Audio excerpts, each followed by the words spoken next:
Underwood and Flinch by Mike Bennett. Read by the author. Copyright Mike Bennett, 2008 to 2012. For more information, please visit www.underwoodandflinch.com. Episode 6. Keith Mullins sat on his sun terrace reading the online edition of the Sun newspaper. The terrace was at the rear of the 2-story apartment on top of the pub that he and his partner Michelle had bought last year in the little town of Almacena, Cadiz. A fly buzzed around and landed on Keith's face. He slapped himself, but missed the fly. It flew away. Keith picked up the plastic fly swatter that lay next to his laptop and waited. A few seconds passed. The fly returned. Keith grinned, watching it as it crawled around on his empty breakfast plate. Then he struck, and the swatter mashed the fly into bacon grease and egg yolk. Yes! Keith put down the swatter and returned to the newspaper. He had wanted to call their new pub the Queen of Hearts in memory of the late Princess of Wales. He'd had a vision of Diana's face on the pub sign, smiling down angelically on the punters as they supped their pints on the front terrace. A beautiful image, perhaps, but Michelle had reminded him that if he wanted to keep a low profile, then perhaps it wasn't the best choice. She was right, of course, though Keith had got at least part of his wish when they translated Queen of Hearts into Spanish and called the pub Reina de Corazones. He had had to give up the pub sign idea too. The sign they finally agreed on wasn't the saintly visage of the dead princess, but the Queen of Hearts from the playing card pack. Keith had been unhappy, but he could see the logic.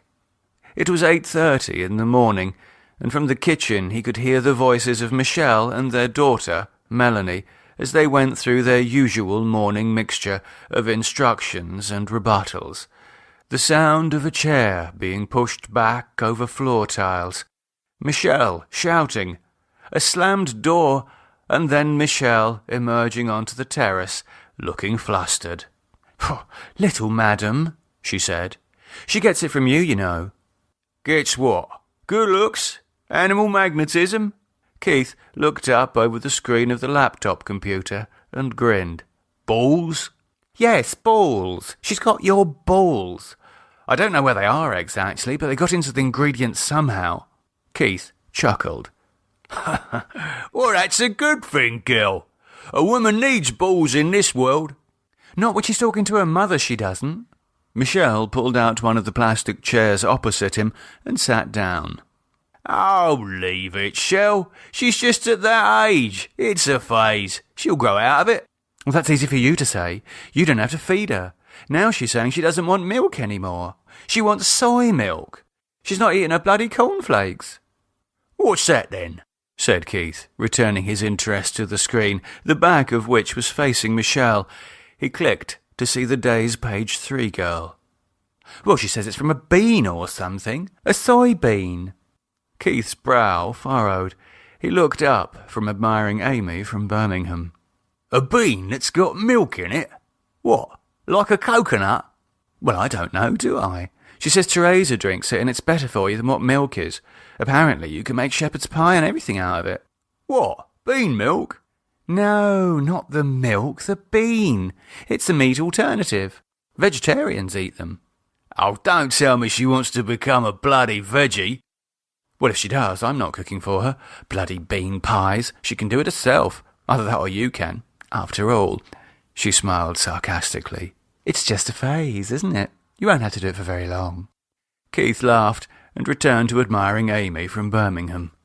"Anyway," said Michelle, "what are you looking at? Page 3? Keith closed Amy's window and returned to the newspaper. "No," he said, feigning offence. "Actually, I'm reading about women's problems. I'm reading about a G-spot in Dear Deirdre." He nodded to the screen. "It says here that some women feel it's the greatest turn-on ever, while others hate it. Some feel it's a pleasurable variation, while others find it irritating. He looked up. How's your G-spot then, Shell? How should I know? Well, who else is going to know if you don't? Well, that's your job, that is. Does it say where it is? Keith read on, then looked up. Yeah. She smiled and opened her dressing gown a little at the chest. Oh, fancy having a look for it then, do you? The voice of Melanie came from inside the apartment. I'm going to school. Michelle pulled her gown closed. Keith leaned sideways and called, Not without kissing your old man goodbye, you ain't, young lady? Footsteps approached through the kitchen, and Melanie, clutching the mobile phone they had bought her for her 15th birthday, stepped out into the sunshine. She said nothing, moving quickly to her father and planting a kiss on his cheek before turning and heading back the way she had come. Oi! Said Keith. Melanie stopped in the doorway, her back to him. What was that? Melanie turned. A goodbye kiss? That's what you asked for, isn't it? A goodbye kiss without saying goodbye is only half the deal, girl. And what about your mother? What about her? Well, don't she get a kiss? Melanie looked at her mother. She didn't ask for one. She doesn't have to, said Keith. She's your mother. She gets one anyway. Melanie sighed and walked back to Keith, again kissing him on the cheek and saying pointedly, Bye, Dad. Much better. Melanie looked at Michelle. Michelle met her eyes and raised her finely plucked eyebrows. Melanie bent and pecked her on the cheek. Bye, Mum. Good girl, said Keith to Melanie's back as she disappeared into the shadows of the apartment. I'll get your bean milk later, love, Michelle called after her. Thanks, Mum. A moment later, they heard the front door bang shut. There, you see, said Keith. All it takes is a bit of fatherly guidance. Michelle smiled and stroked her neck suggestively. I think I might need a bit of fatherly guidance and all. Oh, yeah? How can I help you then? I can't seem to find my G-spot. Keith grinned and looked back to the computer screen, reading quickly and memorizing the directions. Well, fortunately for you, girl, I happen to know the way to that particular pleasurable variation. He got up, his arousal already conspicuous from the front of his shorts. Michelle pulled her gown open. There was no need for modesty. They were not overlooked by any of their neighbours. Oh, I do hope I'm not one of those women that find it all just an irritation. Don't worry, girl, said Keith, tugging his shorts down. It won't be.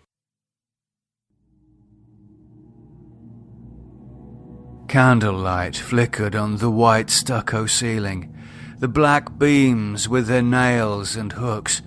The small boy kept his eyes diverted upwards, not wanting to look at the black-robed figures that were focused on him, staring, their faces shadowed by the hoods they wore. His mother's hand squeezed his and encouraged him to take a step forward. Afraid to move forward, but even more fearful of being left behind should he choose to let go, he followed. The man he had been told to call father stood beside the coffin. At his left hand stood a robed figure holding a silver bowl that contained the blood of the chicken they had just killed. His father beckoned to him, then turned to dip his fingers in the blood. The boy faltered at the sight of the blood. His mother pulled at his hand, but he refused to budge. He began to cry. Then he felt himself lifted up. He turned and saw the face of Martin, the man he had been told to call brother. Martin whispered in his ear, "Shh, David. It's all right. It's good for you. It won't hurt you."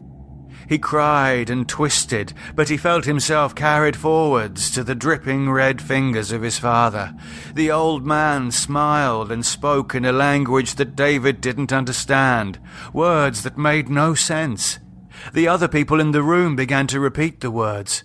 The boy struggled as the fingers reached for his forehead. He turned his face away, and then he saw the lid of the coffin beginning to tremble, rising slowly, as if it were being lifted from within. Then Martin was trying to turn his face back to the old man's fingers that were reaching for him, dripping with blood.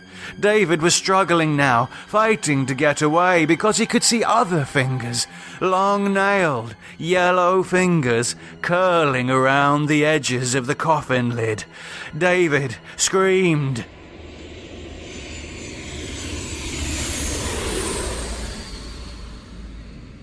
The Ryanair 737 hit the tarmac with a bump that jolted David from his dream. The youth in the aisle seat next to him was already texting someone. "All right, mate." "Oh, sorry?" "You all right? Sounded like you were having a bit of a nightmare there." "Oh, yes." David rubbed his face. "Yes, I was." "Still," said the youth. "We're here now, eh?" David nodded. "Yeah." He looked out of the window as the aircraft taxied into its resting place. He squinted. The sunshine drenched everything under the brilliant blue sky. David sat and waited for the seatbelt light to go out. When it did, chaos ensued. The sound of hundreds of buckles clattering open and being flung aside was followed by the wriggling stampede of passengers into the aisle, all struggling to pull bags from overhead lockers and turn on mobile phones at the same time. David looked out of the window at the ground crews in their short-sleeved shirts and sunglasses. Despite everything, in that moment he felt strangely happy to be here.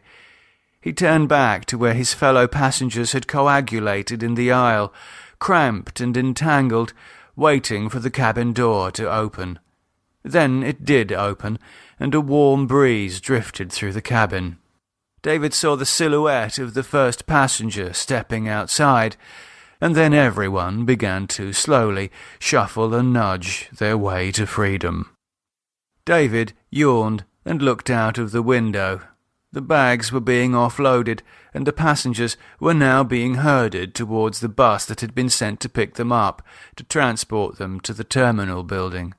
He turned to see that the aisle was now almost empty. He got to his feet, pulled his bag from the overhead locker, and strolled towards the exit. Someone had left a newspaper on a seat, and he picked it up and slipped it under his arm, smiling at the stewardess before stepping out into a wall of heat and light. On the tarmac, the first bus was already pulling away, and a second was now filling up with passengers. He trotted down the steps and made his way over to join the struggling crowd, glancing as he did to where the first bus now pulled up about 100 yards away at the terminal building. He resisted the urge to walk the short distance and risk the wrath of the ground crews, and instead stepped onto the bus and turned to the back pages of the newspaper to see how Arsenal had got on the night before. 15 minutes later, having reclaimed his bags, David pushed a luggage trolley into the arrivals lounge, where an array of expectant faces waited for persons other than him. Dozens of pairs of eyes simultaneously noticed and dismissed him, but one pair of eyes remained fixed on him. They belonged to an attractive woman in her late 30s, wearing a white blouse and a beige skirt. At first glance, her tan skin and long dark curly hair gave her a Latin appearance, but he recognized her, just as she evidently recognized him. In her hands she held a sign with one word written in black marker: Flinch. A pair of young men just ahead of David obeyed the sign and flinched comically from her. She scowled at them, and David read the words "fuck off" on her lips. The young men swaggered away, and David rolled his trolley up and stopped before her. "Hello, Lydia." Lydia smiled. "David." They embraced, and she kissed him first on one, then the other cheek. "It's been a while." "Yes, it has." She looked him up and down. "You're looking very well." "So are you. I wasn't sure if I'd recognise you. How long have you been here now?" "Since I was 21. I moved out for good after I finished university." "Well, it certainly seems to suit you." "Thank you." She ran a hand through his hair. "I see you've lost the long hair. I like it." He smiled, slightly embarrassed. "It's been that way since the army." Yes, so you joined in the end, then? She stepped aside and indicated the corridor behind her. Come, my car's this way. David pushed his luggage trolley forwards, and they began to walk. Yeah, well, I did it to keep my mum happy. She felt it would be best for everyone if I followed the family tradition. I always knew you were a good boy deep down. I was sorry to hear about your mother. He looked at her. Oh, you know about that? She nodded. Yes. Of course you do. You found me, didn't you? Stands to reason you'd have found out about my mother's suicide. Tell me, how did you find me? John hired a detective. A member of the sect, I suppose. Naturally. A retired police detective. He nodded, searching his memory for the thousands of faces that blurred in his background, for one he might have noticed again and again, looking at him from the shadows. But no suspicious characters arose. He'd never seen nor suspected anyone. Well, he did a good job. Oh, within reason. Of course he couldn't tell us why you chose to, distance yourself. David smiled. Oh, come on, Lydia. I think you know why. She shook her head. No, I don't. Tell me. He glanced around the arrivals lounge, looking for a distraction. He fixed on a queue of people at a car rental place. There were signs by the sales windows announcing the disappearance of a young man. Oh, let's just say it was a combination of factors. Like? David saw another sign for the missing young man at the next car rental place. He turned back to Lydia. She was waiting patiently for an answer. You really don't know? If I knew, I wouldn't be asking. David shook his head in disbelief. Well, there was you, for one thing. Me? Yes, you. Don't sound so surprised. I felt it best if we didn't spend so much time around each other. Oh, why? Oh, don't come the innocent, Lydia. You know why. For a moment they walked on in silence, neither looking at the other. Then Lydia said, I see. I always thought it might have had something to do with the Lord Underwood. Well, yes, there was him too, but mostly it was you. Oh, well, I'm sorry to hear that. Yeah, well, anyway, it's all ancient history now. Let's just put it behind us and get on with the present, shall we? Yes, I suppose that would be the sensible thing to do. So tell me about John. How bad is he? About as bad as it gets, I'm afraid. He's not expected to last much longer. I see. Was it him or you decided to contact me? Him. How long did it take to find me? Oh, we found you years ago. John hired Feltham, that's the detective, to track you down about 5 years ago. He's been keeping tabs on you ever since, sending John little updates, you know. David stopped. Really? Lydia nodded. Of course. Why? Does that surprise you? He resumed pushing his trolley. No, I suppose not. I suppose now that I think of it, I'm surprised he left it for so long. Why 5 years ago? For a long time, John was happy to just let you do your thing. He had hoped that you'd make your own way back to us, but I suppose he eventually came to realise that you weren't going to, and so he contacted Feltham. He wanted to know where you were, if you were happy, if you were okay. Just normal family stuff. Yeah, like we're a normal family. We're the only family you've got, David. Normal or otherwise. Oh, I'd say it's definitely a case of otherwise, Lydia. She smiled. Well, so how does it feel, coming home to your otherwise family after so long? He gave a short, dismissive laugh. Weird. I mean, I'm happy on some levels, but obviously very sad and terrified on others. She laughed. Terrified? Yes. I mean, why is that so funny? Although it wasn't stated in the letter, I do presume that now John is going to die, the role of Underwood's guardian is going to fall to me. Yes, but surely you're not afraid of Underwood. He's our family's great benefactor. You've nothing to fear from him. Well, that's easy for you to say. You're not the one in line for the job, are you? No, more's the pity. As soon as the midwife saw I lacked a penis, I was out of the running. Well, count yourself lucky. Lucky? To be prejudiced against because of my gender? In this case, yes, I would say so. Well, you'd say wrongly. You've been given an amazing opportunity that I can never have, and frankly, it makes me sick. I'd give anything to be in your shoes. Well, as far as I'm concerned, you can have my shoes. I don't want this bloody job. She smiled. Yes, I suspected as much. But you forget, David. What we want is irrelevant. Tradition dictates that this is a boy's job. Only male flinches need apply. Oh, bollocks to tradition, Lydia. If you want the job, you can have it. We'll work it out between us. She put her hand on his, stopping the trolley. Really? He turned to her. Suddenly her face was very serious. He nodded. Sure. Like I said, I don't want the job. I've got my own life, you know. I mean, it's not much, but I'm happy. This guardian thing is... He sought for the right word. He didn't want to offend her. What? I don't know. Horrific? She laughed. Yes, it is rather. But surely John, Underwood himself, they'd never accept me, a woman in the role. Well, they might. Times have changed, haven't they? He felt lighter, relieved now that Lydia was willing to take the job off of his hands. He chuckled. Hey, maybe we should threaten to report Underwood to the Spanish Board of Equal Opportunities. They'd soon sort him out. Lydia smiled, but she wasn't amused. I'm serious, David, and so should you be. This isn't a subject that I see as having a particularly funny side. They approached the glass doors that opened onto the road outside. Warm air, rich with exhaust fumes and the cigarette smoke from a group of taxi drivers in highly animated discussion, rolled over them.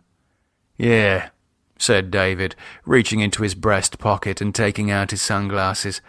I've a feeling you might be right about that. About 30 minutes after embarking on what turned out to be a fruitless but enjoyable quest for Michelle's G-spot, Keith returned to his daily perusal of the online British press. Michelle was in the shower, and he had made himself another mug of coffee. He was just about to take a sip when somewhere in the apartment his mobile phone started ringing. "Oh, bollocks," he muttered. "Your phone's ringing," Michelle shouted from the bathroom. "I know, I'm not deaf," he shouted back as he got up and followed the sound of the ringtone, a tinny version of The Final Countdown by Europe. "Well, I'm only saying," said Michelle, defensively, a towel wrapped around her body as she passed him on her way to the kitchen. Keith ignored her and picked up the phone from the dining room table. He looked at the caller display. It was Hodge, his best friend and member of his team for 5 years. Keith answered the call. "Hodge, all right, mate?" "All right, Keith. You okay to talk?" Keith looked back to the kitchen. Michelle had put the kettle on and was now returning through the apartment. He smiled at her. "Who is it?" she asked. "It's Hodge." "Oh, say hello from me." She went off to the bedroom. A moment later, Keith heard the sound of her hairdryer. "Yeah, it's okay. She'll says hello." "All right. Say hello back," said Hodge. "Listen, have you heard about that pillhead Mark Coleman?" "No. What about him?" "It's in all the papers, mate, and it's flipping gruesome stuff and all." "What is? What you on about?" "He's been decapitated." "Decapitated? What? You mean someone's cut his head off?" "Yeah, they found it on a bench on an Ibiza seafront." Keith's legs felt weak. He sat down. "Fucking hell. Who do they think done it?" "Well, they're not saying, but I don't reckon it was bloody Al-Qaeda, do you?" "Well, you never know. Maybe he was selling pills in the wrong neighbourhood." "He was in Ibiza, not Baghdad." "Well, maybe they were on holiday." "I don't think so, mate." "You never know." "Yep, I think we do, though, don't we?" "What?" "No." Keith's jaw tensed. "No what? What are you trying to say, Hodge?" There was a moment of hesitation from Hodge's end. Then he said, "I reckon it's Sergey. I reckon it's like some kind of warning." "Warning? Who to?" "Who to? To us, mate. I reckon Sergey caught up with Mark and got all medieval on his arse, and most likely tried to get him to say where we were and all. Keith was silent. Keith? Yeah. Well, what do you think? I don't know. Well, I bloody hope not, but it could be, couldn't it? Did he know anything? Mark? No. He only knew the lies what we told him about us going to Portugal to play golf for the rest of our days. Nothing more? No chance. That's the story we told him. The same story we told everyone down in Benidorm. You can't be too careful, can you? Yeah, well, tell me about it, H. That's why we put this pub in Shell's name, innit? In case they ever started looking for me in the Yellow Pages. I know, mate. Smart move, that. Yeah, still, cost me a nice pub sign, though, giving her all that clout. Well, if I'm right about Coleman and Sergey, maybe that's just as well, eh? Keith nodded thoughtfully. Yeah. Here, but hang on, what about Damo? What about him? Well, he wouldn't have said nothing to no one, would he? Of course not. He knows the score. Yeah, of course he does. Anyway, check it out. It's front page news on El País online. I can't read that. It's in Spanish. Well, you can look at the pictures, can't you? Either that or you get your kid to translate it. Oh, yeah, good idea. Draw her attention to it. An article which might make her daddy shit his pants. Oh, I know. I can get her to read it to me through the bathroom door. That way I can be ready on the bog when it gets to the bit about how the bad men are going to come and cut daddy's fucking head off. All right, Keith, no need to be sarcastic. I'm sorry, mate, but you've gone and made me all nervous now. Keith heard the hairdryer cut out in the bedroom. Listen, I have to go. I'll have a butcher's at it myself in a minute. He lowered his voice as he heard Michelle approaching. Have a butcher's at what? She asked as she walked past him into the kitchen. Keith ignored her. Yeah, I'll see you later, mate, he said to Hodge before disconnecting the call and putting the phone back on the table. With a long sigh, he sat down and lowered his face into his hands. His mind went back to the night of the shooting.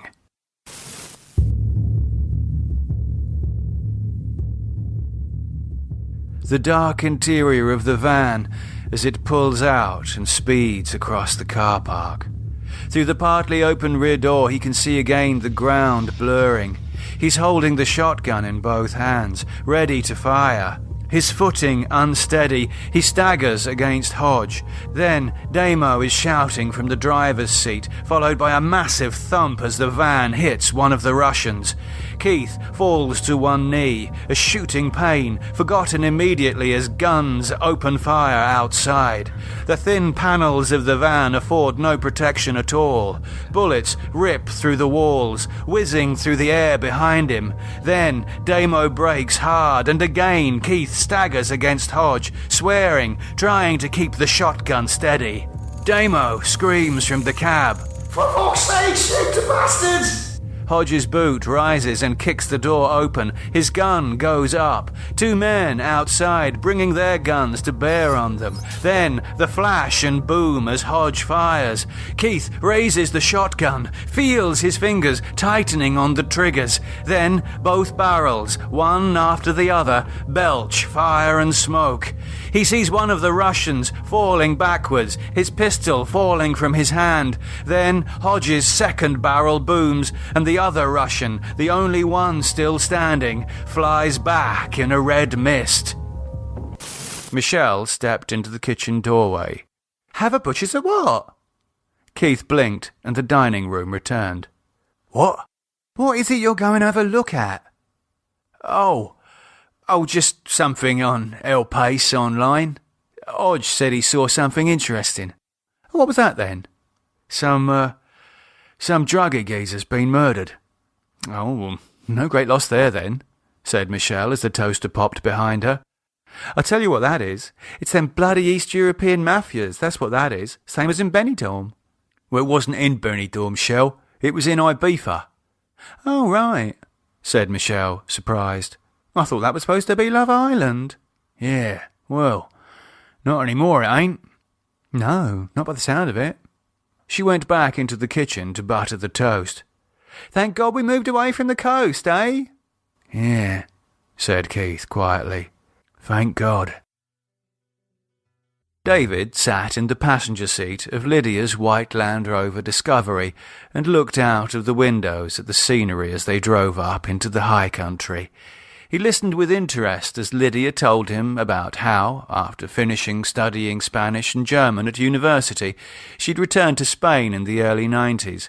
Initially, she'd stayed with John at Casa Underwood, which is what they'd called the family's house since they were both teenagers, but she soon moved out and got a job and an apartment down in Malaga.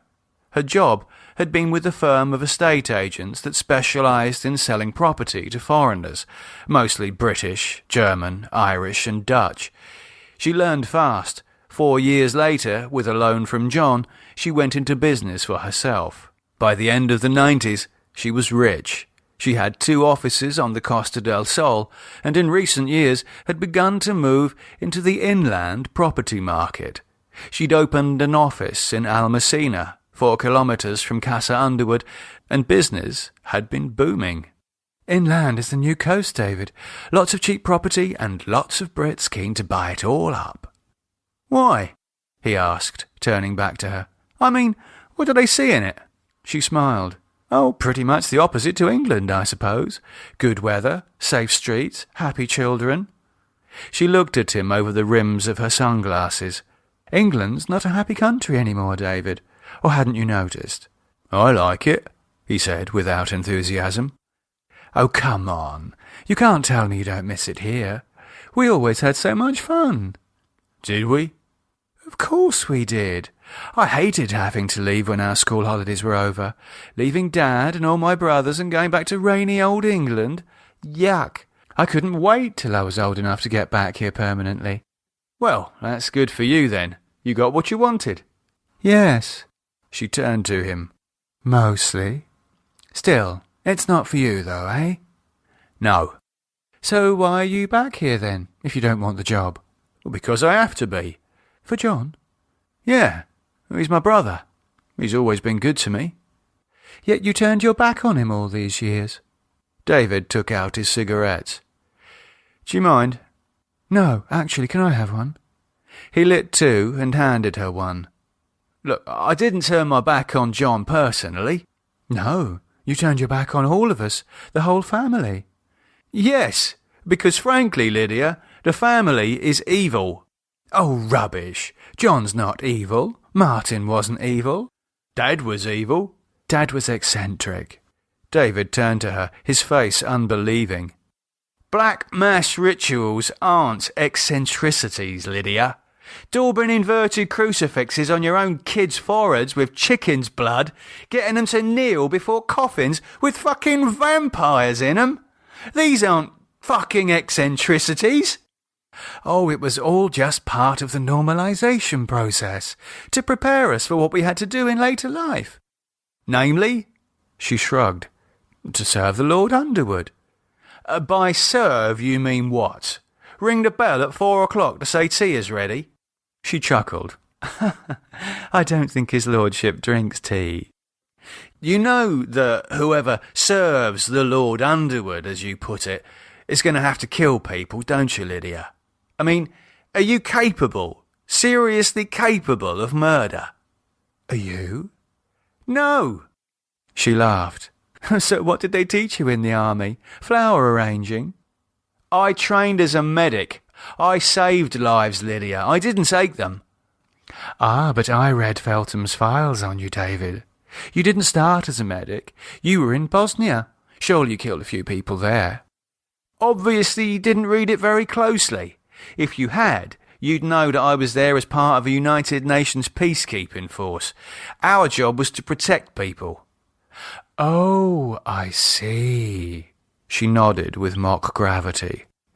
And then you went on to more life-saving larks when you became an ambulance man, a paramedic. Isn't that what they call it these days? Yes. But then you left that and became a drunkard. Interesting career choice. David said nothing. So, why did you leave the ambulance service? Or didn't your Mr. Feltham tell you? He told us about your girlfriend's accident. She was more than my girlfriend. We were going to be married. Oh, Lydia was surprised. I'm sorry, I didn't know that. Yeah, well, now you do. So, let's just leave it at that, shall we? They drove in silence for a while.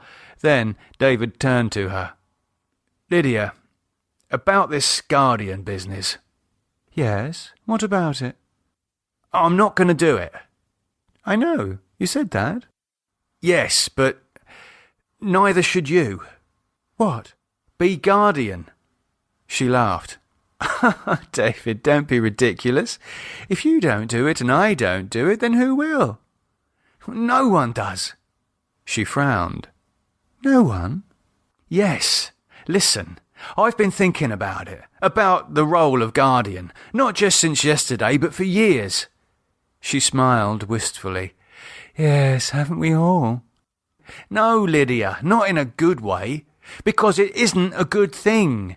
It's diabolical. Though to hear you talking about it now, talking about Dad as if he were just some lovable old eccentric, he was. He wasn't. Jesus, Lydia, Arthur Flinch, our father, was a murderer in the service of a vampire.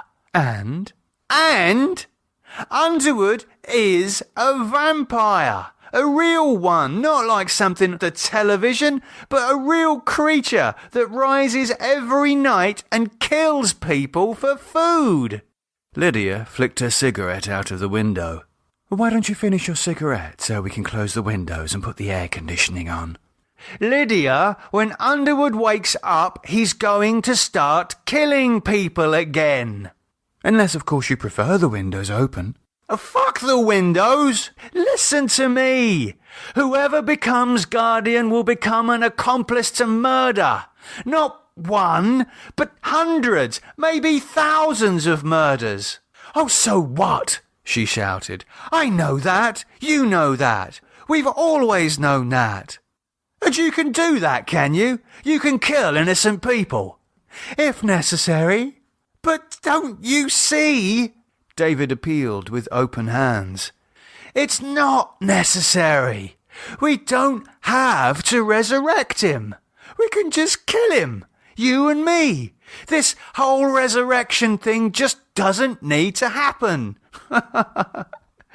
Underwood's been rotting in his coffin for 50 bloody years. All we need to do is bang a stake in his heart and then it's all over.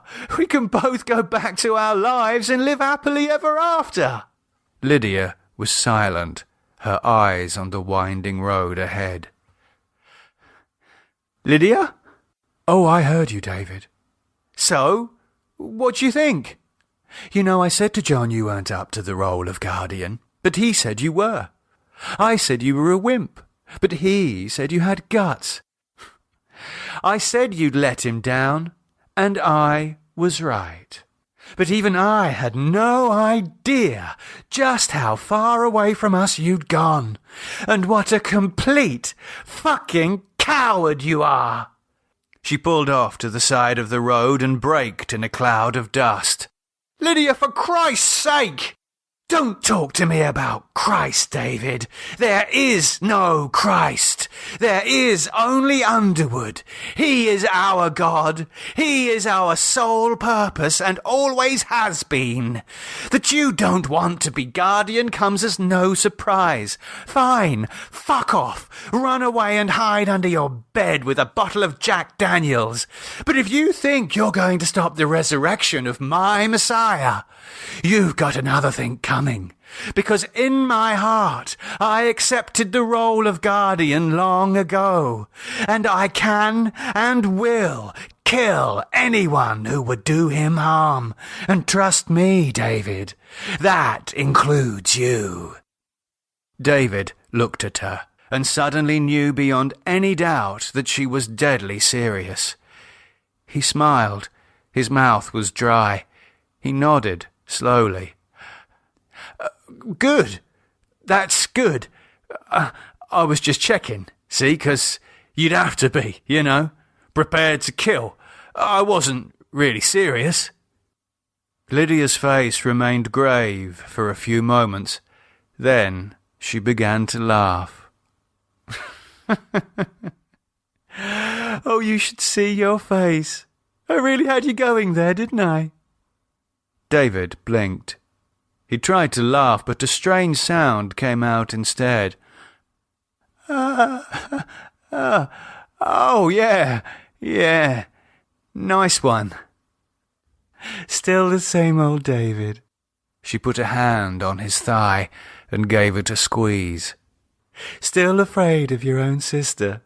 She laughed as she eased the car back out onto the road. Oh, that was priceless. Thank you for listening to Underwood and Flinch. More episodes will be added to this YouTube channel soon. To download the entire audiobook for free right now, go to www.underwoodandflinch.com or search for it on iTunes. Thank you.